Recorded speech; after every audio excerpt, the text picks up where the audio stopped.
feisty little one, but you'll soon learn some respect.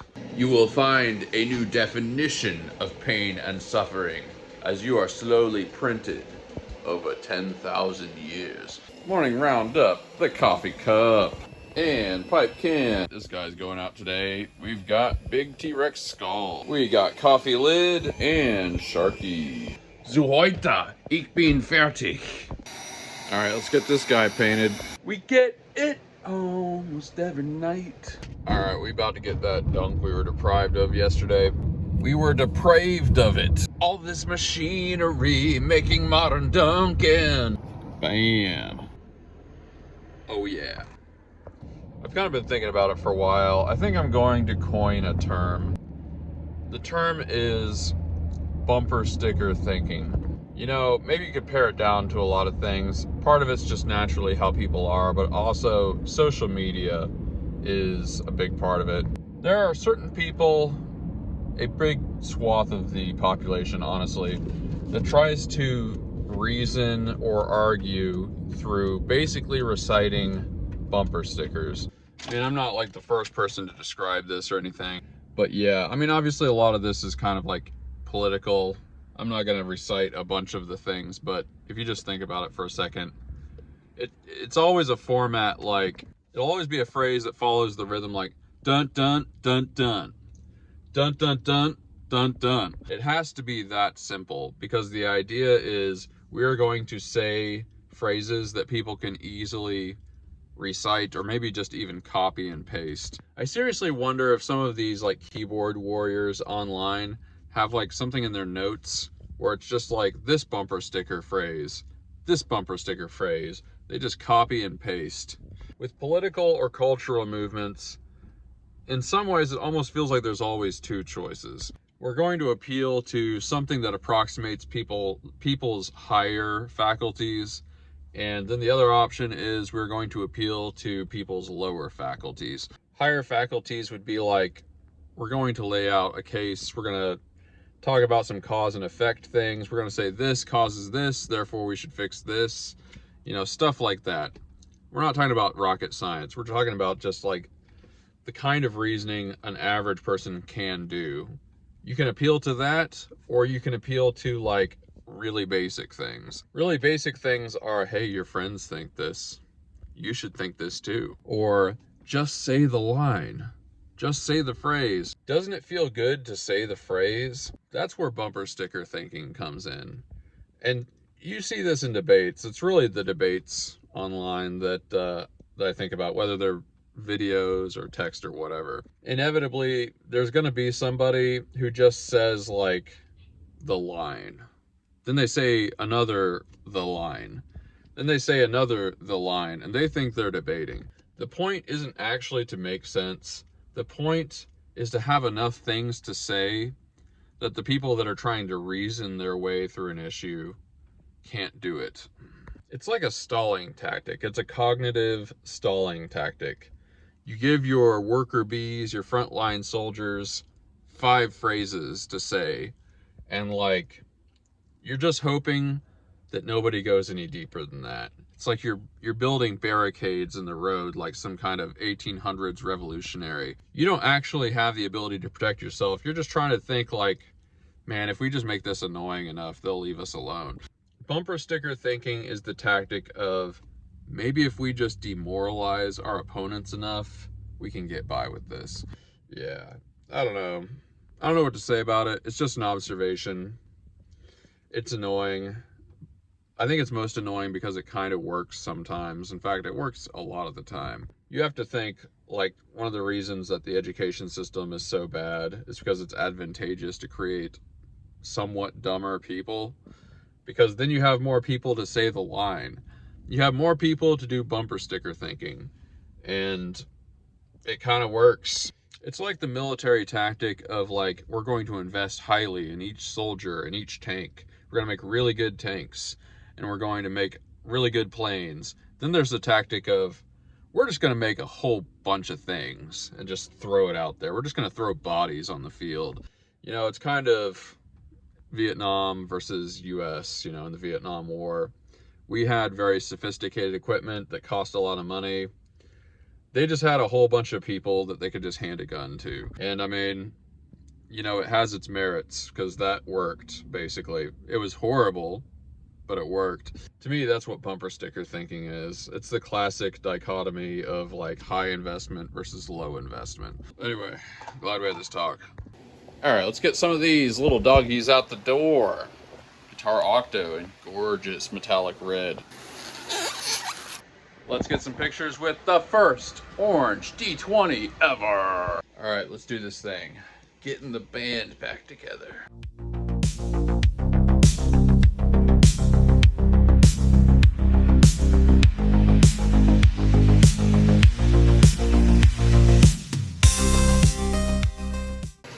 Bam.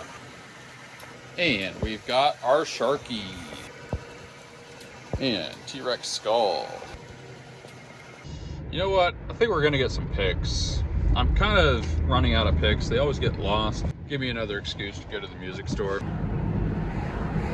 If I remember right, I think Ben Franklin wanted the national bird to be a turkey. I think that's where we went wrong. Got a couple of classics here. First off, we've got the ska pick. Got a couple of those. A couple of these fluorescent ones, always nice. And by the way, nice bright colors. It's great on stage, especially if it's a bar or something like that. That's why people like these. It's like, that's on the floor, you know exactly where it is. Got this one that's got like felt on it. A little weird, but I thought I'd try it. Of course, we've got several of these. This is your classic Fender medium pick in the super cool USA colors. I would say these are kind of my go-to. I got several of them. They look cool. It's kind of a pseudo tie-dye kind of thing. They also kind of match all my guitars, sort of at least. Just a little bit of art for the display of your instruments. Okay, we've got an appointment in Overton, Texas. I messaged a whole bunch of people and somebody finally got back. We got a couple things to mop up at the shop, but we've got a trip and gas got slightly less expensive, so that's nice. Most importantly, this will be the maiden voyage of the red trailer, so I'm feeling pretty excited. We got tires that work, a trailer that's beautiful to the eye, and a nice pickup today. What more could you want for out of life? I feel like I said that wrong. The maiden voyage. Oh yeah, look at that boy back there. Running over the same old ground. Have we found? Oh yeah. Now she's the only one that I've been dreaming of. Maybe someday she will be all mine.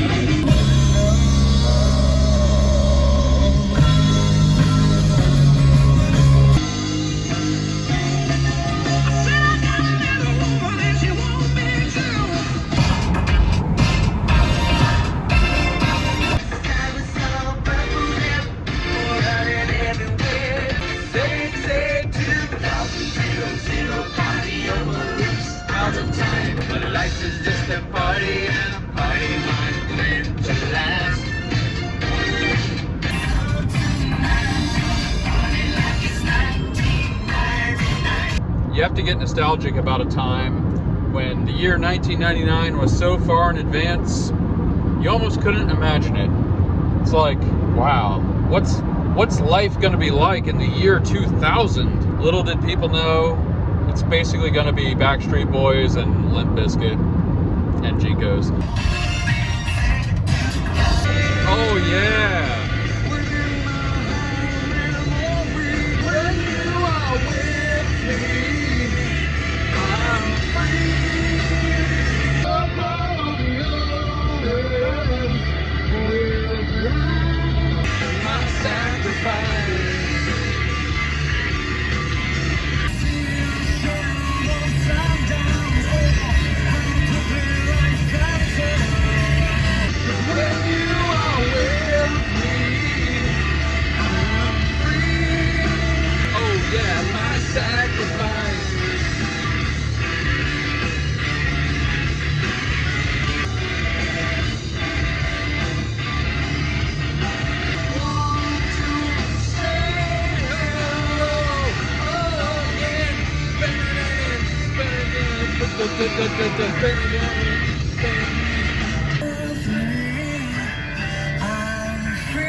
Today I'm grateful that I got to live long enough to hear Creed on the classic rock station. It's a whole vibe.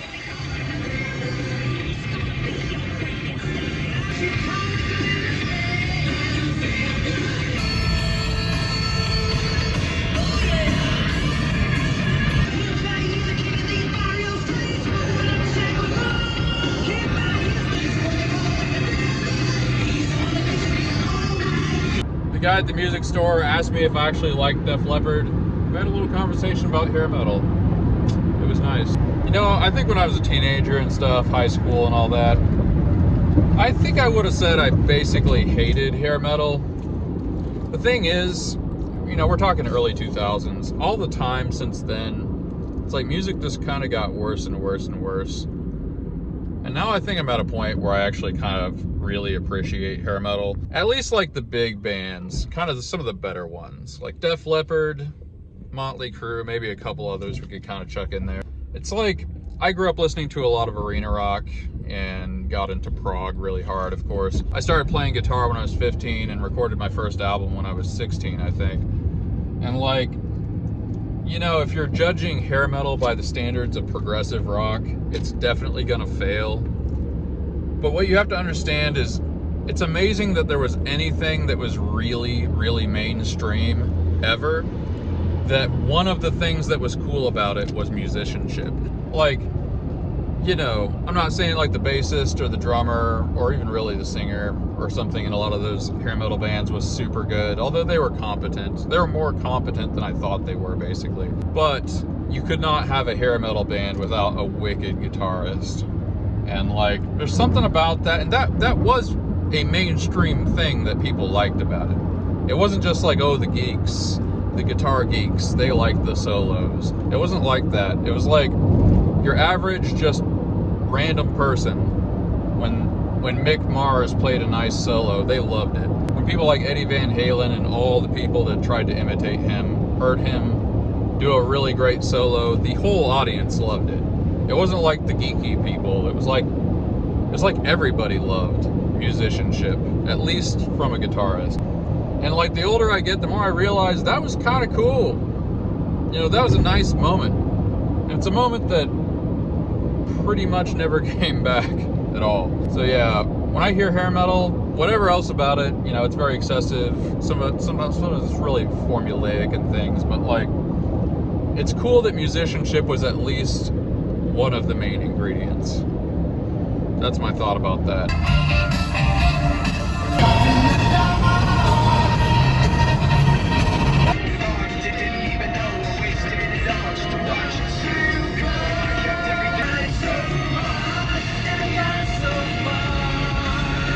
I've put my trust in you.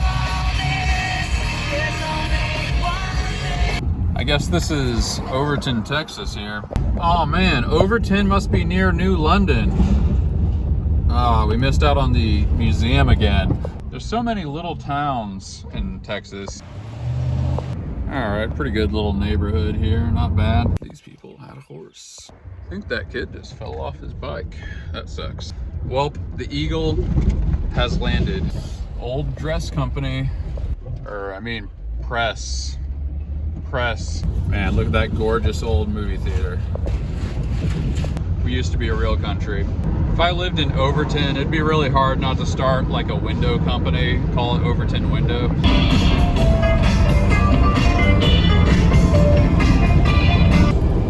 God will not always manifest his patience with such as follow after the lusts of the eyes.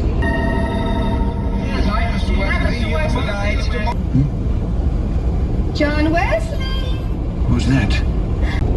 I didn't think you would. I suppose you do care a little, but but not enough. You're just making pretty words for my pride. No, Sophie, no. He galloped off into the piney hinterlands to interpret the scripture to the Indians there.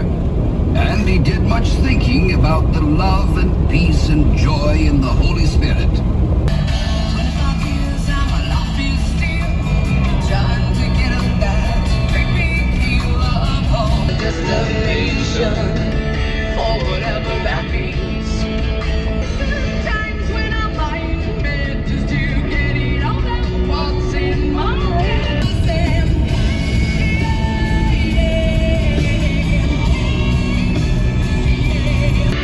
What's going on? What's going on? 25 years, I'm a hot feel still. Time to get up that great big hill of Playing good stuff today. see the bed with the faces and cry like some girls who turn away.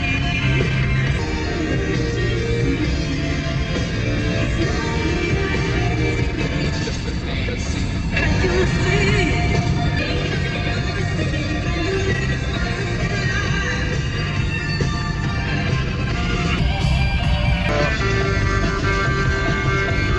All our times have come, don't feel the reaper.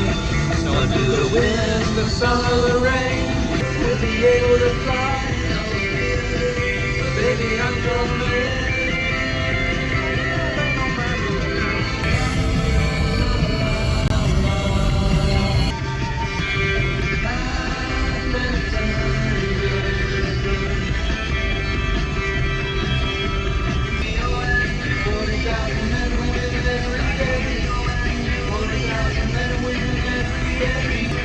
We can be like they are.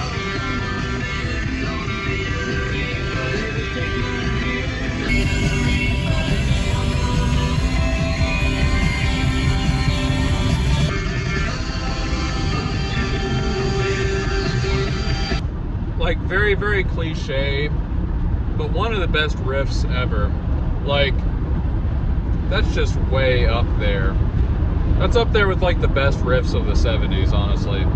The way, true story, the way I learned to play that riff, I was in a Guitar Center one time, and there was some guy with super long hair who was like plugging in, playing some guitar, and he just starts playing that riff, and I was kind of next to him. I sort of looked over and I'm like, oh, that's how you play it. That's how everybody should learn how to play Blue Oyster Cult. Some shaggy looking weirdo in a music store, you just like kind of overhear it and you're like, oh, that's how you play it.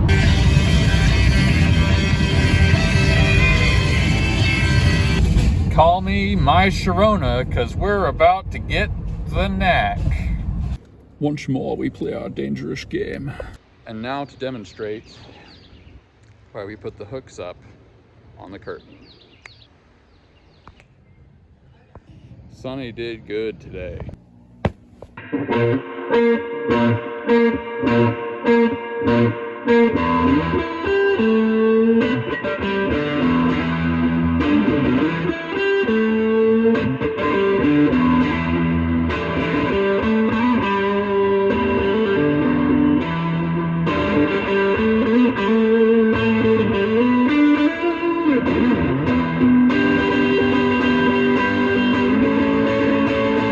Let's swing this thing out here. Got our new picks for this next excursion.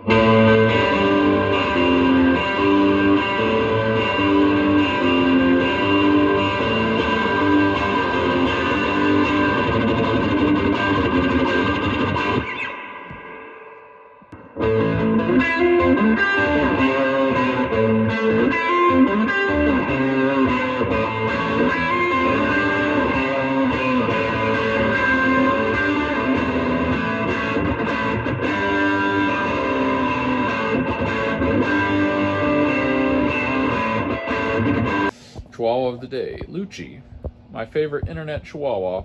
He went to the vet. Now he's asleep. Alrighty. Most of these comments and stuff have to do with, of course, Balderdash. Hard copy said, is D the musical griddler on the roof? I'm grateful to start my day with a new vlog that has become part of my morning routine. Oh, cool. I didn't know this was an emoji. Nice. Thank you, Hard Copy. I love the idea of people consuming caffeinated beverages while watching me. Gary7. When conditioning a guitar, I loosen all the strings or remove them completely, and I loosen the truss bar. Then, when it is sufficiently conditioned, I string it and adjust the bow on the fretboard and action. If I need lower action, I shave the nut or bridge depending on which side is high. Only so much you can do with an acoustic. Real question, Gary, is there anything you don't know about? It feels like virtually any subject I ever bring up, you're like an expert in it. How is that even possible? Mouse Ears Radio 6431. Just when I thought the episode was over, you break out the guitar. My heart needed that. Thanks for sharing your gift. I could watch you do that all day long. Now that's how you compliment people. That's a masterclass right there. Really appreciate that. Yup. Lots of discussion about Balderdash. Yup. I think that's all the non-Balderdash things. I do appreciate the engagement on there. Not just in the social media meaning, but you know, you guys are engaged. It's fun. We're playing a game. The internet's playing a game with itself. Well, what am I grateful for today? Honestly, a great drive. Perfect temperature out. We didn't really have time to stop and do anything, but I don't know. It's so easy to just get shut in and not, you know, feel like kind of claustrophobic or something. It's good to hit the road and just listen to some tunes, man. It's the American pastime. I can't wait till we have occasion to go out to Cushing again and go to that 204 Butcher Block place, the place with all the salsas and stuff. Man, one of these days I'm just gonna like go out there for no reason. Like I didn't have any particular reason to go out there. It's just so good. Like that peach salsa, it's just crack. It really is. And all the stuff, that olive tapenade type stuff, so good with some chips or some crackers. Oh, honestly, they have great meat there. Like they started out as a meat market, and I don't even get the meat anymore. But like, one of these days I'm just gonna spend some money. We're just gonna get some steaks. Man, maybe I should get a smoker. It'd be so good. I could put it on the porch somewhere. It'd be delicious. To me, there's nothing like smoking a steak. The ultimate way to make a steak, really ideally what you would do is you sear it a little bit on a skillet or something like that. Then you like smoke it for about an hour. It does get good and smoky on a nice ribeye or a porterhouse or something. It's like a revival moment. Meat that good edifies the soul. It uplifts the spirit. You know what's really good too? Like doing the same thing with some ears of corn. Get them to where you could eat them and smoke them a little bit. Smoky corn. Ooh, it's so good. When we did festivals with the jerky business growing up, they would have these, there'd be a guy with a booth. He'd have a big like iron grill. And he'd be like grilling entire ears of corn, and you just bite into it. It's just, oh, it's indescribably good. You know, he'd be putting spices and stuff on them, seasoning them or whatever he did. I don't know. Those are some grade A childhood memories. Wow, that was a tangent there, but it was a good tangent. Well, anyway, let me know what you are grateful for. You guys are the best. Thanks for taking the journey with me. Thanks for making your morning routines a little bit more M3. I'll catch you on the flip side. Thanks, Gratitude Gang. Peace.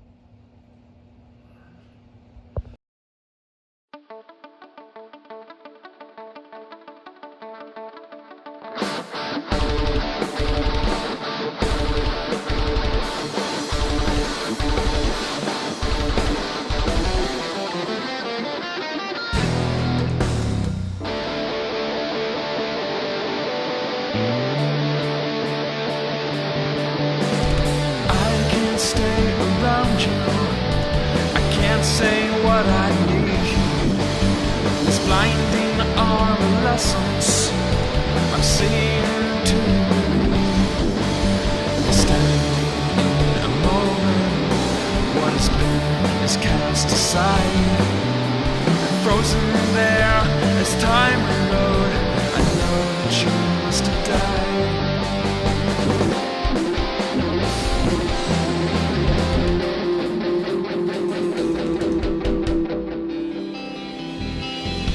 Light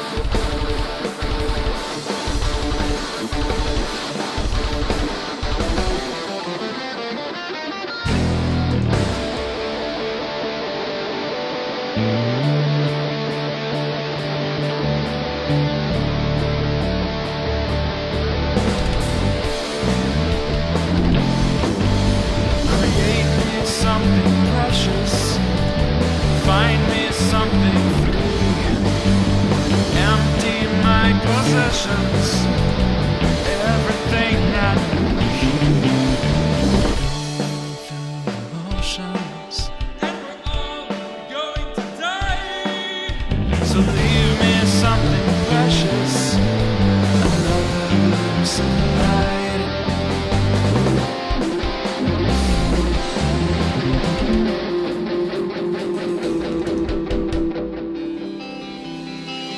Lion waves surround you. Open up your light and to say a Peterson.